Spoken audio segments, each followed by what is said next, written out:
ഇന്ന് പകലൊന്നും സതീഷേട്ടൻ ഷോപ്പിലില്ലായിരുന്നു കേട്ടോ.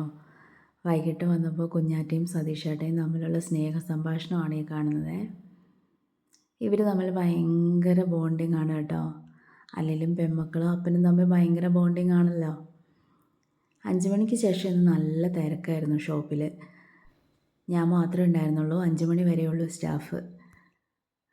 എന്നാലും കുഞ്ഞാറ്റ എന്നെ അധികം അങ്ങനെ ബുദ്ധിമുട്ടിച്ചൊന്നുമില്ല.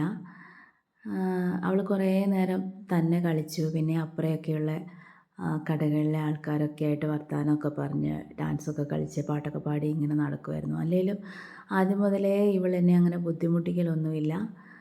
വളരെ കൂളായിട്ടുള്ള ആളാണ് കേട്ടോ. അവൾ പറഞ്ഞാലൊക്കെ ഒരുവിധം അവൾ മനസ്സിലാക്കും. നല്ല തിരക്കുള്ള സമയം ആണെങ്കിൽ പോലും അവളെല്ലാം അത് അഡ്ജസ്റ്റ് ചെയ്ത് അങ്ങനെ അങ്ങ് പോകും. കുറച്ച് നേരം ഞാൻ വീഡിയോ ഒക്കെ കാണിച്ചു കൊടുക്കും കേട്ടോ ഫോണിൽ. എന്നാലും അധികം അങ്ങനെ വലിയ ശല്യമൊന്നും ഇല്ലാത്ത ഒരാളാണേ. സതീഷ് ചേട്ടായി വന്നിട്ടും ചേട്ടായുടെ പുറകെ തന്നെയാണ് ആൾ. സാധനങ്ങളൊക്കെ എടുത്തു വയ്ക്കാൻ ഹെൽപ്പ് ചെയ്യും കേട്ടോ അവൾ.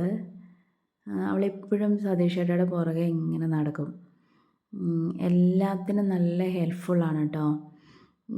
കുഞ്ഞാണെങ്കിൽ അവൾക്ക് പെട്ടെന്ന് കാര്യങ്ങളൊക്കെ മനസ്സിലാവും.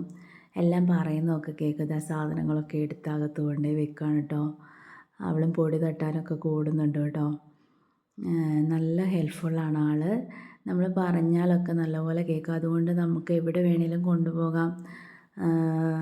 അങ്ങനെ ഒരു നല്ലൊരു കുട്ടിയാട്ടോ കുഞ്ഞാറ്റ. അവളെ ഞങ്ങൾ കുഞ്ഞാറ്റ എന്നാട്ടോ വിളിക്കുന്നത്. അംഗൻവാടി പോകുന്നുണ്ട്.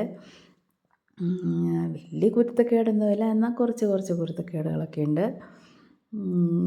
അവൾ ഷട്ടർ പൂട്ടാനൊക്കെ കൂടി കൊടുക്കുക കേട്ടോ.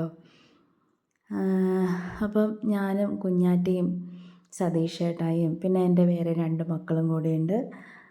ഒരാൾ 9ാം ക്ലാസ്, ഒരാൾ 5ാം ക്ലാസ്. അപ്പോൾ എൻ്റെ ചാനൽ എല്ലാവരും കാണുക, സബ്സ്ക്രൈബ് ചെയ്യുക.